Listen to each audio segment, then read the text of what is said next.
PM Thai Anutin dia tak say gencatan senjata serta-merta. Dia nak Kemboja mari dengan zero tentera, okey, sebelum langkah seterusnya. Jadi pada 12 Disember Presiden Amerika Mr. Trump dia ada post dia kata dia sudah call PM Thai Anutin dengan PM Kemboja Ho Manik, dan dua-dua ni dah setuju untuk berhenti tembak-menembak. Lepas tu pula pada pagi 13 Disember PM Thai Anutin buat naik post dekat media sosial, kata Thai nak teruskan operasi ketenteraan lagi. Selagi dia rasa tanah dengan rakyat Thai masih diganggu dan diancam, dia siap ugut pula. Dia nak pastikan Kemboja zero tentera, tanpa tentera, barulah nak berhenti. Memang nampak gaya tamparan pada muka Mr. Trump secara buka-buka.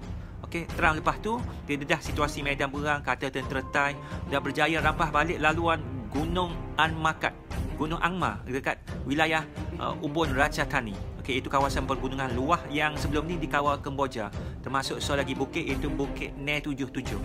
Jadinya pada pukul 9 pagi, tentera udara Thai menggerakkan jet F-16 dia buat serangan kuada ke atas lokasi kasino, nama dia Ban Nong Rikat dekat Kemboja. Kasino ini sebelum ni sudah diubah jadi pangkalan tentera dan sebagai pusat arahai, lengkap siap dengan sistem kawalan drone. Jadi kali ini serangan udara tu menyasarkan bangunan utama dan bangunan yang sekeliling. Walaupun tak hancur habis, kerosakan dalamnya memang teruk dan sudah tak boleh buat lagi guna sebagai pusat arahan ketenteraan Kemboja. Okay, jadi di sini kita jelas nampak tentera udara Thai dia memang pegilah penuh kuasa udara. Dan kalau tentera Kemboja pula sebab tak ada tentera udara dengan radar hot modern, memang hilang tu kawalan ruangan udara. Okey, jadi untuk kali ni sampai sini dan stay tune lagi.